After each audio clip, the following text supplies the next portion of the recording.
Okay, now we've been introduced to data types and the concept of variables, it's time to have a look at a couple of example programs in JustBasic to see how we can make use of variables.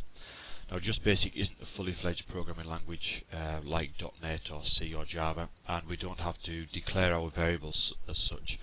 The JustBasic environment evaluates our code, and on the fly or at runtime, if you like, it determines what type of data it is working with.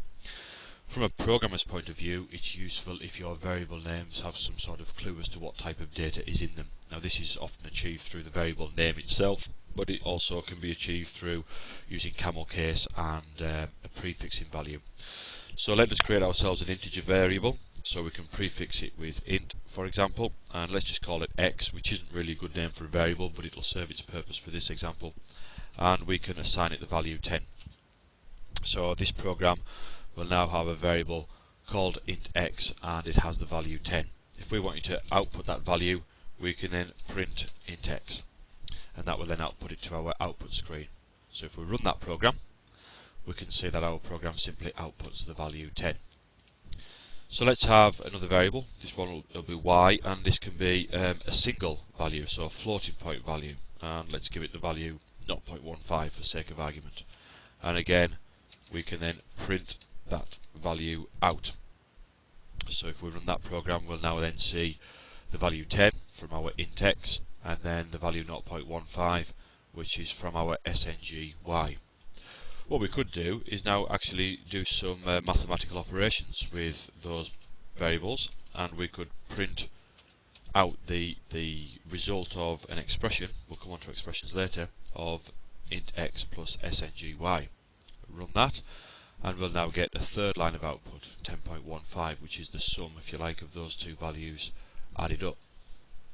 And a third data type that we've talked about is character data or textual data. Now, JustBasic, as I've said, isn't a fully fledged programming language. It doesn't have all of the data types that you would normally find with programming languages, and we don't have a character data type. What we do have in JustBasic is the ability to indicate whether or not a variable is numeric or whether or not it's string, and we do that through the use of the dollars character. For our own reference, we can use the values str, although in JustBasic that's sort of made redundant by the fact that we use the string character, which is shift and 4 on most keyboards. So that would tell us in JustBasic that that is in fact a string variable. And we can give that a letter, if you like, and we can then output that particular value, and that would give us our A.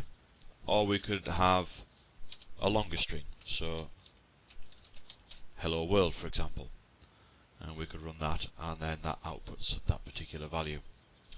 If we omit that dollars character and try to run our program, we'll then effectively get a compilation error, and we can see down the bottom here we've got an error, compile halted, a type mismatch.